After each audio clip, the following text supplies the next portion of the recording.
വെള്ളരിക്ക പട്ടണമാക്കേണ്ടതും ആരും ആരെയും അടിമകളല്ലെന്നും ഇങ്ങനെ അടിമകളാക്കുവാൻ കേരളത്തിൽ ഇനി ആളെ കിട്ടില്ലെന്നും പി വി അൻവർ നിലമ്പൂർ ചന്തക്കുന്നിൽ നടക്കുന്ന രാഷ്ട്രീയ വിശദീകരണ യോഗത്തിൽ സംസാരിക്കുകയായിരുന്നു അദ്ദേഹം. മുഖ്യമന്ത്രി പറഞ്ഞല്ലോ, പോലീസ് നടപടി സ്വീകരിക്കുന്നത് കൊണ്ട്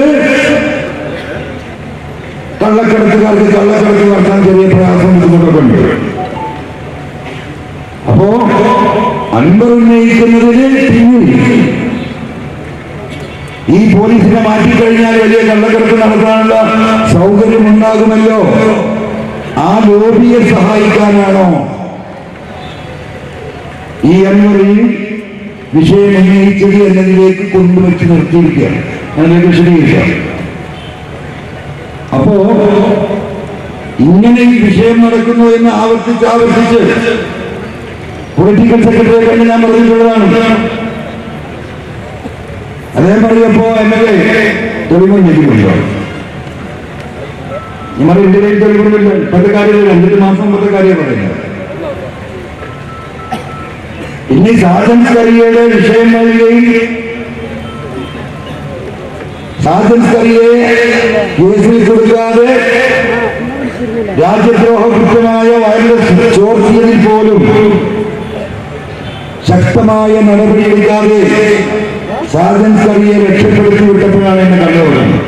മാമി വധക്കേസിൽ എഡിജിപിക്ക് നേരിട്ട് ബന്ധമുണ്ടോ എന്ന് അന്വേഷിക്കണമെന്നും കയ്യും കാലും വെട്ടേണ്ടത് വെട്ടണം, എന്റേത് വെട്ടാൻ നിൽക്കേണ്ടതെന്നും കാൽ വെട്ടിയാൽ വീൽ ചെയറിൽ വരുമെന്നും പി വി അൻവർ. CPM-മായി അടുത്ത ശേഷം തന്റെ സാമ്പത്തിക സ്രോതസ്സെല്ലാം തകർത്തു. ഒരിക്കലും പാർട്ടിയെ കൈവിട്ടില്ല, ഇപ്പോഴും പാർട്ടിയെ വെല്ലുവിളിക്കുന്നുമില്ല. പുഴുക്കുത്തുകൾക്കെതിരെയുള്ള പോരാട്ടം തുടരുമെന്നും പി വി അൻവർ പറഞ്ഞു. മുഖ്യമന്ത്രിയെ പിതൃതുല്യനായി കണ്ടു. മുഖ്യമന്ത്രിയുമായി 37 മിനിറ്റ് നേരം സംസാരിച്ചാണ് പരാതികൾ പറഞ്ഞത്. തന്റെ പരാതിയിൽ നടപടി ഉണ്ടാകുമെന്ന് പ്രതീക്ഷ നൽകി. എന്നാൽ പിന്നീട് ആരോപണ വിധേയരെ സംരക്ഷിച്ച് തന്നെ കള്ളനാക്കി. ആർക്കു വേണ്ടിയാണോ പോരാട്ടത്തിനിറങ്ങിയത് അവരെ തന്നെ തെരുവിലിറക്കിയിരിക്കുകയാണെന്നും പി വി അൻവർ പറഞ്ഞു. ആർക്കു വേണ്ടിയാണോ ഞാൻ പോരാട്ടത്തിനിറങ്ങിയത് അവരെ തന്നെ മുന്നിൽ നിർത്തിക്കൊണ്ട് അവരുടെ ജീവിത നിലവാരം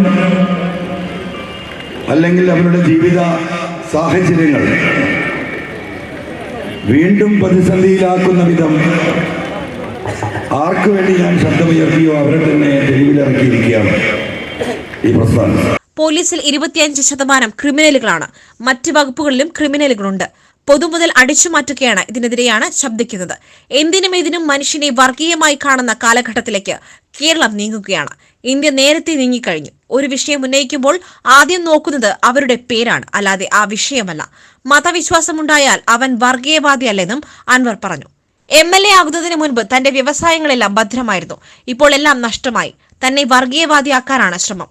മതേതരത്വത്തിന്റെ മുന്നിൽ കൊടിപിടിച്ച പാരമ്പര്യമാണ് തന്റെ കുടുംബത്തിനുള്ളത്. ഒരു വിശ്വാസിയും വർഗീയവാദിയാകുന്നില്ല. മറ്റു മതങ്ങൾക്കെതിരെ പറയുന്നവരാണ് വർഗീയവാദിയെന്നും അദ്ദേഹം പറഞ്ഞു. SS Gold, pure gold. SS Group, Nilambur.